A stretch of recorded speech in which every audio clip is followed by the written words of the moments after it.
नाज़िन Nagar Parker में अदालत heavy गाड़ियुनि ते कानून मुताबिक़ वज़न खणण ऐं 40 जी स्पीड ते लोड थियल गाड़ियूं हलाइण जो हुकुम ॾेई छॾियो आहे। सिविल जज ऐं जुडिशियल मैजिस्ट्रेट करम अली शाह वकील डेविड राय जी दरख़्वास्त ते कंडीशनल ऑर्डर जारी करे छॾियो आहे। अदालत हुकुम जारी कंदे चयो आहे त शाम जो 6 बजे खां सुबुह जो 6 बजे ताईं वज़न वारियूं गाड़ियूं हलंदियूं ऐं 17.5 टन वज़न खणण जी इजाज़त हूंदी। अदालती हुकुम मूजिब ट्रक खे 40 किलोमीटर ऐं पर कलाक जी रफ़्तार सां गाड़ी हलाइण जी इजाज़त पिण ॾिनी वई आहे।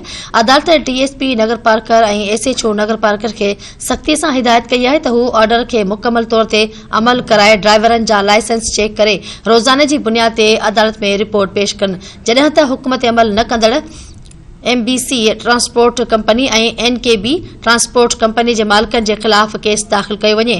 अदालत दलील ॿुधण बाद केस 9 फरवरी ताईं मुलतवी करे छॾियो।